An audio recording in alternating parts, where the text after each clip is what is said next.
So I'm Coach Isan. Today I'll be demonstrating two exercises and I'll be showing you two exercises from your program.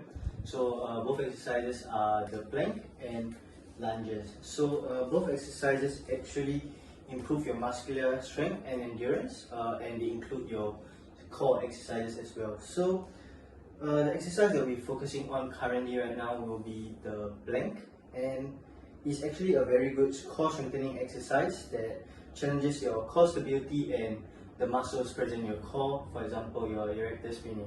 So before I demonstrate and carry on with this exercise, I'll need you to carry out a warm-up. So for your program, this exercise should actually be done for 1 minute and should be done for 3 times, making sure that you rest 2 minutes in between each so-called set. So moving on, I'll just explain to you briefly what plank is and what are the benefits of it in terms of sports science. So plank is actually a fundamental core strengthening exercise. So it challenges the stability of your core muscles, especially your obliques. So it's commonly used in fitness and in sports, and knowing you, you have a very good background in sports and you're very active. So because of this, I feel like you will gain a lot of stability, balance, and many more important key factors that affect a good athlete. So that's why I'm planning on using this exercise in your program. So the next thing I would like to let you know is throughout this exercise and demonstration, there may be some sort of physical contact if needed. So I just need to know that you are completely okay with that? Yeah, I'm okay. Okay, that's good. So next I'll be moving on to the muscles targeted in this exercise. So the primary muscle targeted is actually the obliques and your abdomen. So including your erector spinae as well to hold up the position. So of course throughout this isometric hold, other muscles come into play such as your glutes and your hamstrings. But mostly when done correctly, it targets your core. So just to let you know that for this exercise, no equipment is needed. But in a case where, for comfortability's sake, if you want to use a mat, it can be done. Right. So now I'll carry out the demonstration.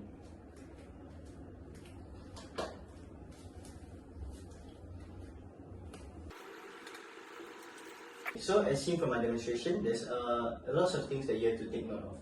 So the first thing would be for you to lie down facing the ground and ensure that you put your elbows close to your body and beneath your shoulders, stacking your feet against each other and holding that position.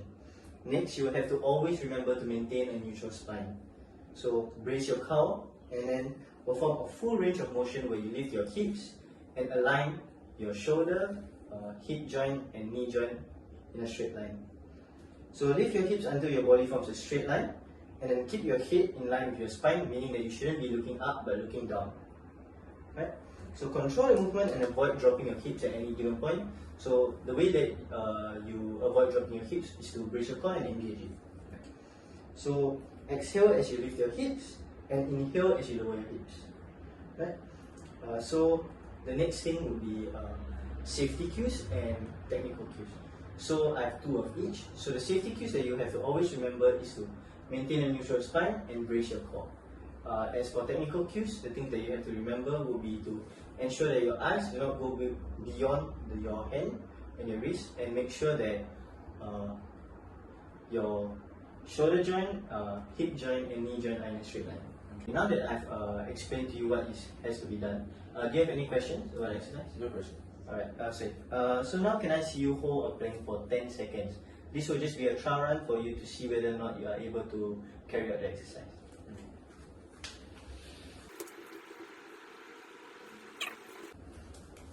So I've noticed 2 major problems in your plank.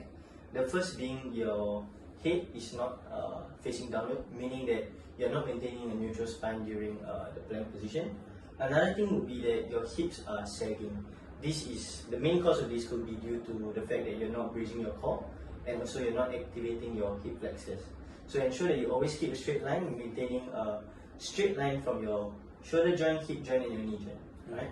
Okay, so now I'll just explain to you in this program that you will need to do this exercise for 1 minute and 3 times and have 2-minute rest in between each time you do it. So now can I have you do the exercise?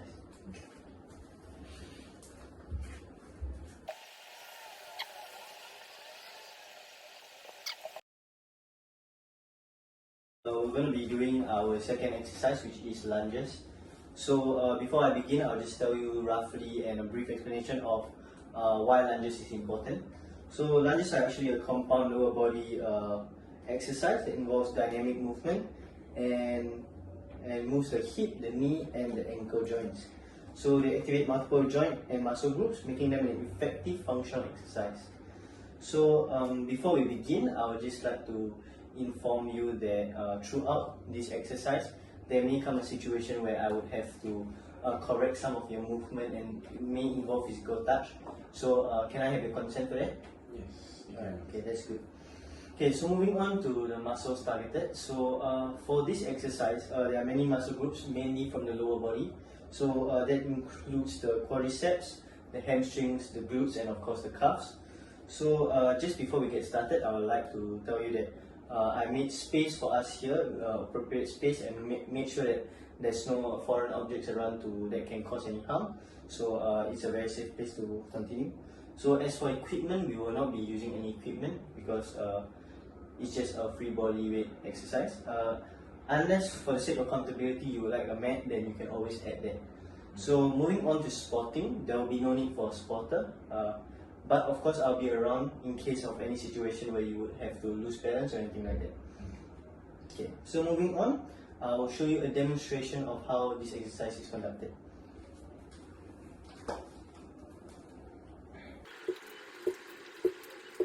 Okay, so now that I've completed the demonstration, I'd just like to explain to you two phases in this movement, meaning the upward phase and the downward phase. So the downward phase consists of you lunging forward using one leg and flexing your knee into a 90-degree position, and then the upward phase will involve you contracting your quadricep muscles and going back to the starting position.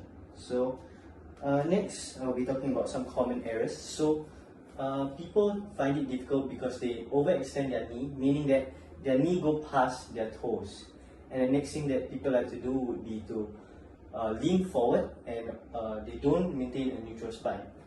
This brings me to my next point, which would be safety cues. So for safety cues, I would like to remind you to always ensure that you are breathing and that you brace your core. These two things will ensure that you're always safe and that it will allow you to perform the exercise correctly and well. So now I would like to test your understanding of the lunges. So can I please see you demonstrate two lunges on each side, please?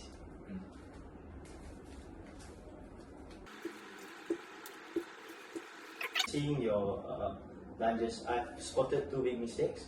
The first mistake being overextension of your knee. This means that your knee is going past the line of your toes.